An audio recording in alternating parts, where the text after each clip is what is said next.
Hello, my name is Igor Cesi. I'm a senior programmer at Ubisoft Paris studio. And in the last 20 years, I have had the opportunity to work on several titles in a Ghost Recon brand, several titles in a Just Dance brand. And the last thing I had privilege actually to work on is a Mario plus Rabbids Kingdom Battle game. But here I'm not here to talk about me. I'm here to talk about the physical architecture. And so why I think the physical architecture is important. In the vast majority of cases, games are complicated pieces of code. A software built from code which contains hundreds of thousands or even millions of lines of code. And code which will compile in, as we've seen in the last talk, 2 minutes to maybe just up to an hour. I've seen cases like that. And also the code which can become very difficult to maintain and very hard or even impossible in some cases to reuse. So, however, this is not a fatality. By improving the physical architecture of your code, you can improve the cost of the maintenance and even the potential for the individual reuse of individual systems. About a year ago, the engineers from the former Mario plus Rabbids game took the challenge of redesigning their own physical architecture of their engine. And this talk describes their design goals, the result of the design process, as well as some post-mortem results 1 year later. But before starting, I propose you to go through the reminder what the physical architecture is all about. So let me try to introduce the notion of physical architecture through a well-known, used and abused, but nonetheless slide-friendly example of a car game. So let's suppose for a moment that I want to create a new car game. Okay, so before starting, I might do some planning on the paper. So in the car game, I expect to have a car. We'll probably have some wheels and the engine, right? I might even have some kind of other type of vehicles, so my car could be a specialization of a vehicle. So what I'm doing here is some kind of a logical design of my future game. I'm doing a class diagram, right? So I could go on with deciding which methods and members each class would have, define order of creation, states, etc., etc. Until a coder in me would wake up and say, hey dude, cut the crap, I want to code. So okay, let's do some coding. So I open up my favorite text editor, and then what? How do I start to code? I need a source file, right? Do I need one? Or maybe I need several ones since I have several classes, right? I might need also a folder, or maybe I need a hierarchy of folders. When I'll start to compile, I might make a static library or dynamic library, or maybe I'll do more of them. And finally, I need to execute, so I'll have executable, one or many. So from the first save in my text editor, I'm confronted to decisions related to the physical design. So we say that logical design handles the interactions of classes and functions within a system, while the physical design handles interaction of files and libraries within a system. So physical design addresses organizational issues. Okay, so let's say that I'm extremely lazy and I ignore the physical design. In the extreme case, I can put all the code in one file, right?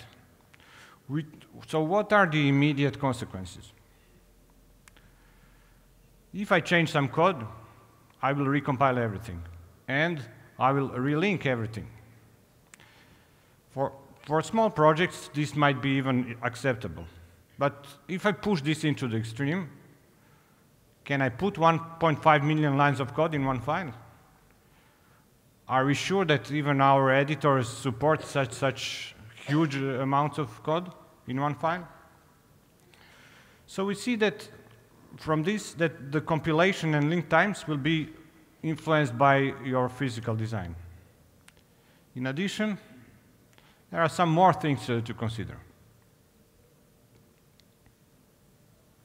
So imagine that I made my car game, packed and shipped, big success, and now I would like to explore a new genre, survival game. So let's say that in my survival game, I'll have a generator to generate electricity, and this generator will need some kind of a diesel engine to run. But I had a diesel engine implementation in my car game, so can I reuse it?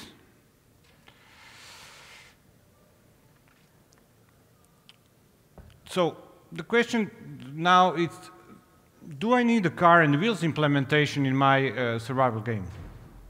Not in the current design, right? So, and is this important if I take car and wheels with my engine? It can be, because compiling and linking code which I do not use will take some time and consumes energy. So, can I get only the engine? It depends, and partly it depends on the physical architecture of my car game, right?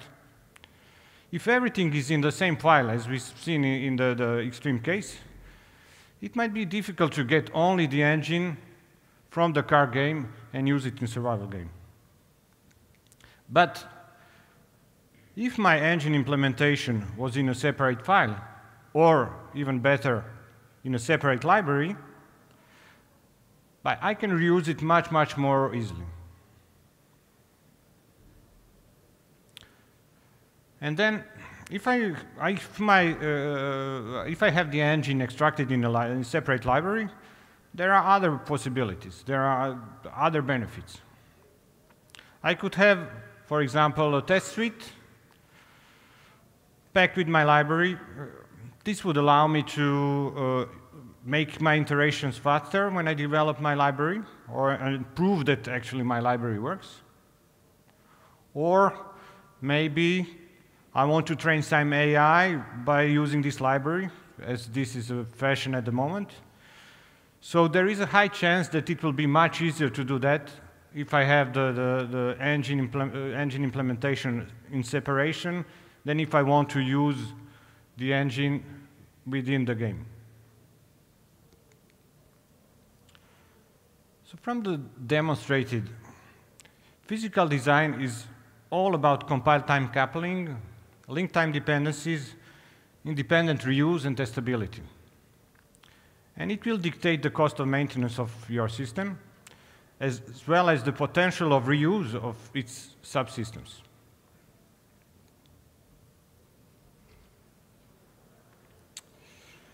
To finish this short introduction to the physical design, here is some vocabulary.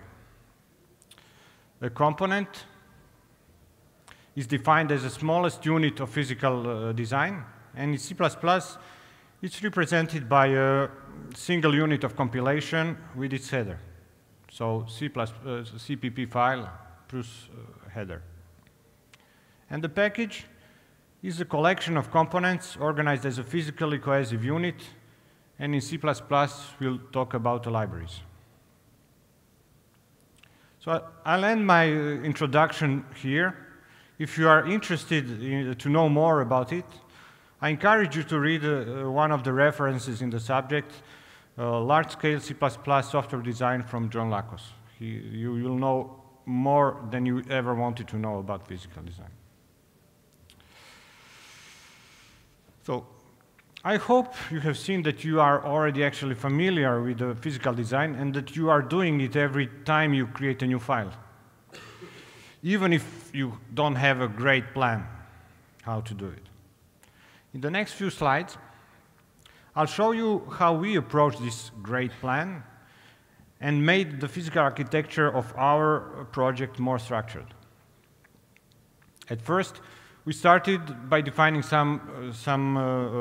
what we wanted to achieve, actually. What were the goals of the design? So here is the list we used to guide us in the design process.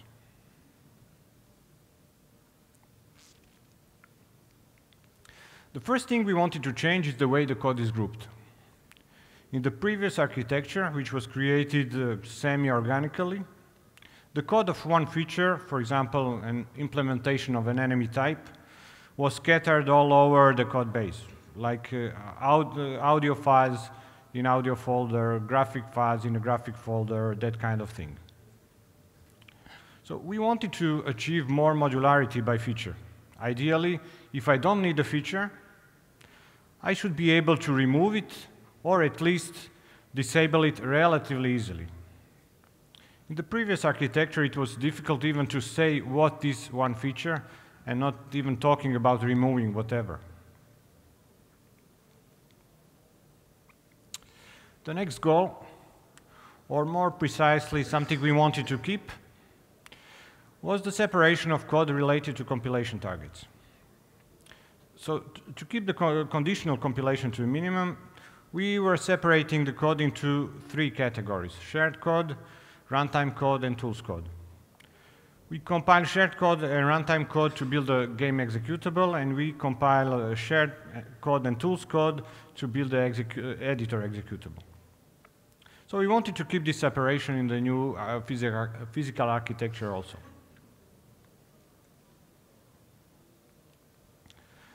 So it's nice to have a new physical architecture, but how do you ensure that it's respected? So if you are 1 or 2 in your basement, or even up to 5 in some small office, in a startup, it might be possible to do that manually through discussion and code reviews. But if you are 30 plus or even 100 plus programmers, on several sites, in different time zones, the manual checking is simply out of the question. So you will need some kind of robot which will check this for you. So we wanted to have a physical architecture that can be verified by the build system before each commit. And last but not least, testing is trendy, but unfortunately not easy to do. So we wanted to lower the entry barrier for the average programmer to bring test code closer to the production. So in the previous architecture, the test code was in a separate folder and in a separate solution, in separate folder hierarchy and in separate solution. So well out of the way of everybody. And only few and brave ever opened it, and even build machines didn't run it every time. So it mostly even didn't work. So we wanted to change this. So with all those nice goals, what did we actually come up with? So I'll go just a little bit back to my engine library, which from my car project, which contains the car engine implementation. So if I want to make this modular, in order to use it in my new survival game, I will probably need to have some kind of a public interface, right? Ideally, this interface would be pure virtual, and my car and my survival engine will use only this interface. In addition to public interface, I will need an implementation, and ideally, this implementation will be private. No one should depend on this private implementation. Right. And to make my library complete, I could add some tests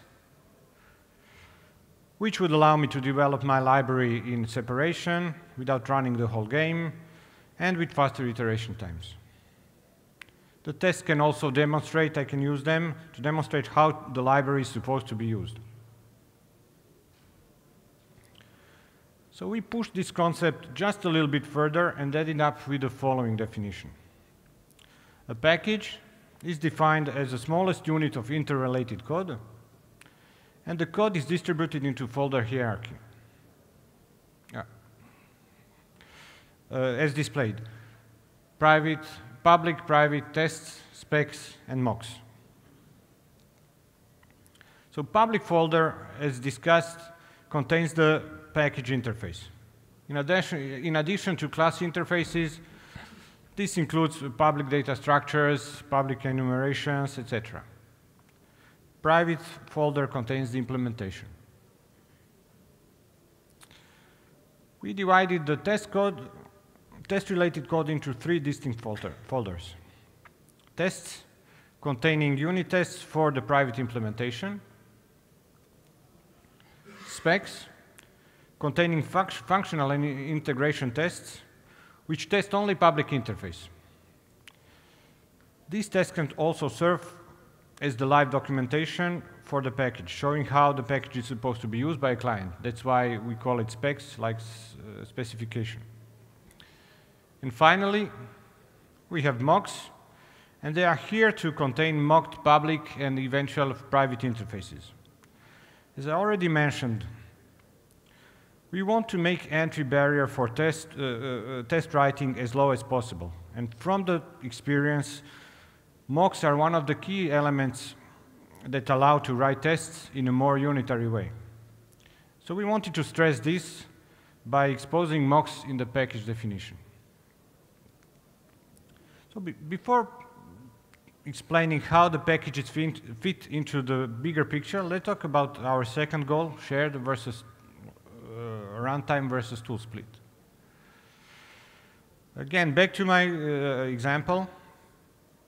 So if I have this engine implementation, in addition to the code which will run this, which is the game implementation, there is a high chance that my engine will expose some parameters for configuration that will be editable by designers, right?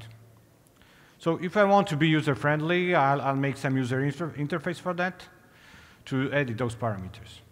But this user interface in most cases is not really needed and should not be present in the final game. So we tend to exclude it by using conditional compilation. Other option which we took is actually to separate code into multiple libraries, each implementing one of the parts. So tool library implementing the user interface, runtime library implementing game parts which are not necessary for addition, and finally shared library which implements the shared code between tools and the runtime. So as we are not the biggest fan of conditional compilation, we already had this separation before and we wanted to keep it in the new one. So our separation is just a little bit more elaborated. We added short runtime debug tools, which contain the code used during the development, debug code used during the development, but which should not be shipped in the final game. And finally, we added also shared tools that contain the code which is shared between tools and the runtime debug tools. So to express the modularity in our code, we define a module as a group of up to 5 packages. So shared package, shared tools package, runtime debug tools, and tools. And each package is defined as discussed in the previous slides, containing public folder, private, and other folders.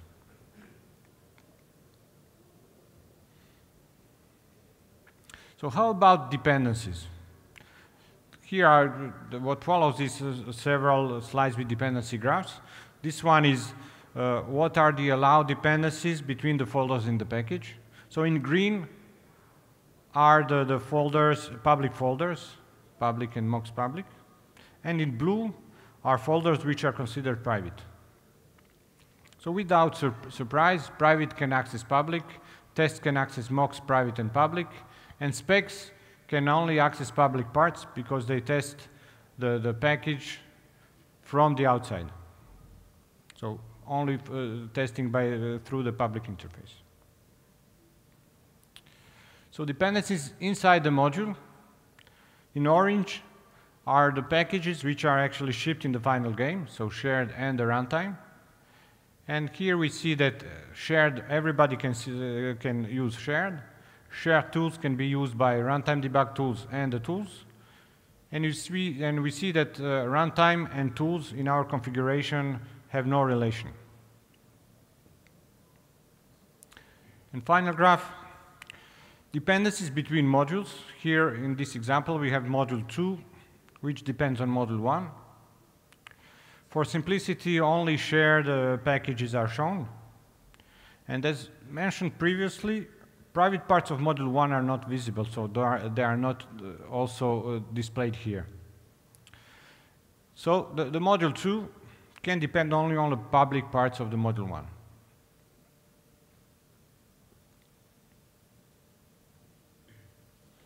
As I said before, being able to check if the code conforms to the physical architecture was a must for us.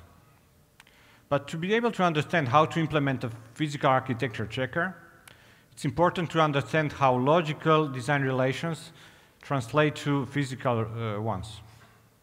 So luckily this is quite straightforward, because all logical design relations like inheritance, composition, aggregation, dependency, etc., all translate to the same relation, depends on. And in C++, depends on is expressed by include. So to facilitate the checker implementation, we have based our module and package specification on folders. This way, it's relatively trivial to write a checker that extracts include directives from a file being checked, and depending on the position in the folder hierarchy, determine if the include directives respect the physical architecture. So we run this dependency checker as a part of the validation step before each commit, and equally each programmer can run dependency checker locally to check if the code respects the physical architecture even before trying to submit.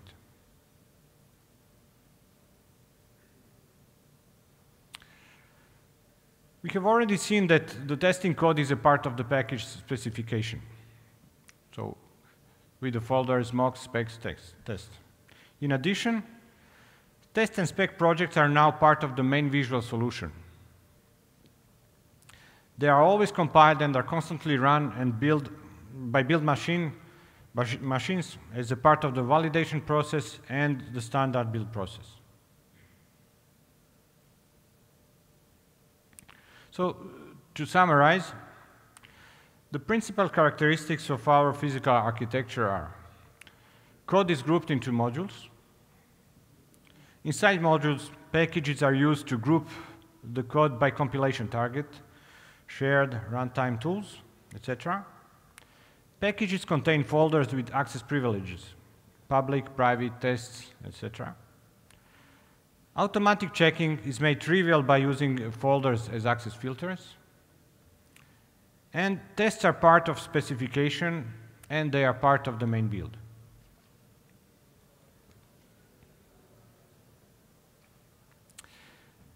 As the last part of the presentation, I'll make a short post-mortem since the physical architecture has been in production for now over the year. So to get the feeling, here are some numbers. Currently we have 31 modules. We have 102 packages, so not every module implements all the packages, all the types of packages. We have around 1,300 tests and specs, growing every day.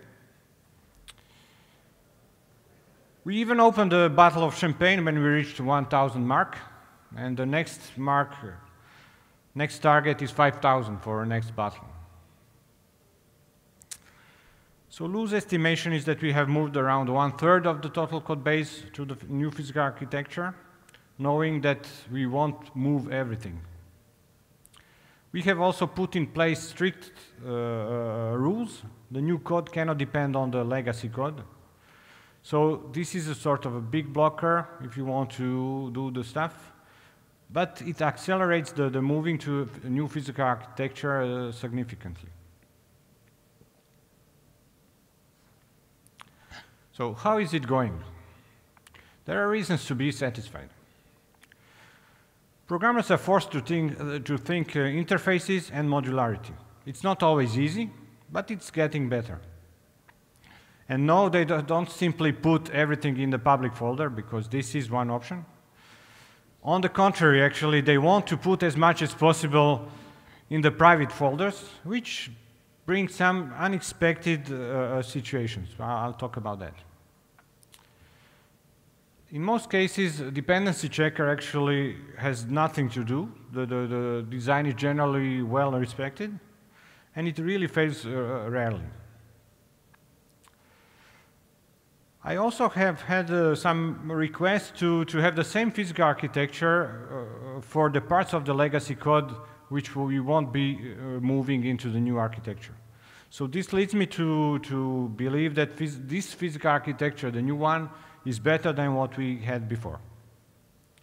And finally, test coverage and number of test writers increases steadily. The credit does not go only to physical architecture, of course. There are other factors, but the barrier of entry seems lower than ever. And of course, everything is not perfect. The physical architecture is still evolving, and it is regularly adapted to new situations and new requests.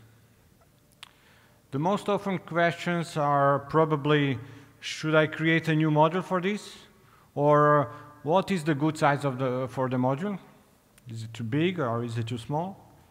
So we currently don't have, of course, a universal answer for that. And we are still learning how to do it right. Our gameplay programmers have a bit more difficulties with this question. Maybe it's related to the nature of their code, which seems to be much more interdependent. And they have a hard time figuring actually what should be the good level of public interfaces in their modules. This is why they probably ask for sub-modules, because they want to hide the code in the private part, but not for everybody. So impression is that they don't know how to reach the good level of public interfaces. So we need to work more with them to figure out what is the best way to proceed. And finally, interfaces and dependency control introduces some more boilerplate code. Factory pattern, for example, suddenly is extremely important and it's used a lot. Shared runtime tool split also brings some more work. So we are still figuring out also what are the pain points and how to remove them.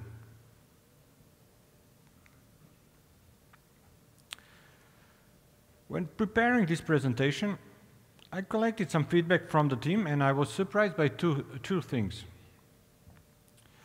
To some programmers, moving the code to a public folder, if this code was previously in the private folder, generates a feeling of a failure, actually. They say that physical architecture forces them to move it. And this generates frustration. And technically, this is true, because to satisfy dependency rules, they need to publish the code which was previously private, need to publish it in a public folder if they want to access it from exterior. But the problem is not physical architecture in itself. It's more like definition of their public interfaces and the reason why they need to access private code from the exterior. The other opinion, which was expressed at some point, is that data-oriented design is not compatible with this physical architecture. And this was really completely unexpected for me, as I never thought about physical architecture as something that could be a limiting factor for going a data-oriented way. You will need some kind of physical architecture for whatever way you go. So, in any case, until now we haven't had any concrete examples where this would be true or false. So I consider this as unproven, and we'll see how it goes in the future. If we really have cases where these blocks, as I said, we will adapt the physical architecture to new needs. So, in conclusion, we feel that the new physical architecture allows us to be more organized. It also encourages us to write more modular code, and therefore we can expect more opportunities for use. The entry barrier for writing tests has never been lower. This should pay off in the long term by having more stable tools and the final game. And all this combined lead us to believe that we'll have more time to make better games, which is the purpose. So this brings me to the end of my presentation, and the only remaining thing to do for me is to give credits to the team who worked on this physical architecture. So Céline, Pascal, Jonathan, Arnaud, and Sébastien. Thank you for listening, and I'm open for questions.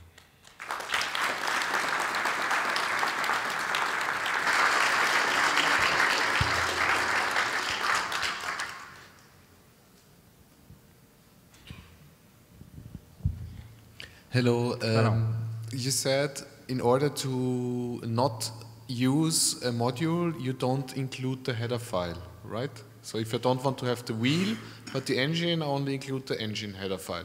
Did I understand that correctly? Can you repeat?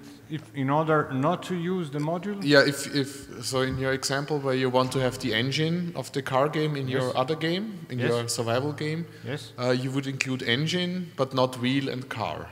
Yes. And it's just solved through the header file include.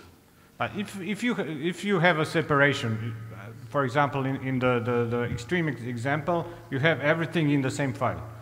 So you would need to take this file and put it into the new game, and you would get everything. You would get wheels, car, and the engine, right? And you would be able to use engine. And now you put those into libraries.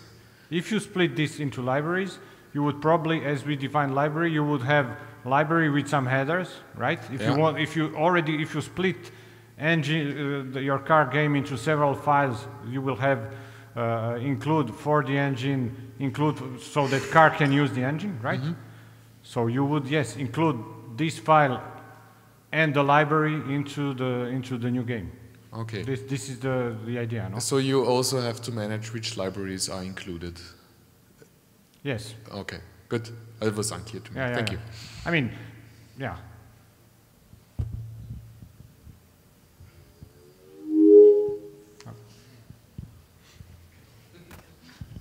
Hey, thanks for the great presentation and also very beautiful slides. It's not me. We have a service which does only pimping of the slides. Nice.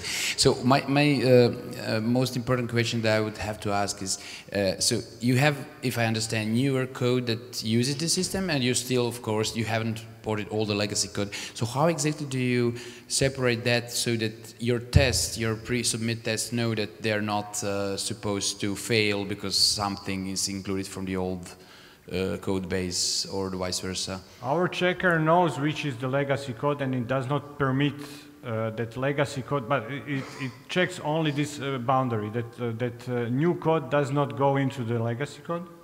So this is not allowed. And the legacy code can use new code. So it's sort of like if you're going from up to down, you have, when I'm talking about actually that there will be some code which will never be ported, there are actually two levels, because our engine is based on the Snowdrop engine, which is what was used for Division games, etc. So there is a huge level of low-level code which we use from Division. So this is legacy code we won't touch. And our new code can use this part, right? Because this is like system libraries, like a OS, for example, for us. And then we had a game code. This talk is about game code, actually. And there you have two levels. Now we have a new code, and we have the legacy code, so the sort of old game. And the new code cannot go to the old code, but the old code can go to the new code. But the purpose is that we, in the next several months, remove actually everything from the old code, and that we have only the new one, so that legacy disappears. Okay, thank you. And that's why the limitation is big. You cannot go from the new code to the old code, otherwise the old code would never disappear. Good, thank you.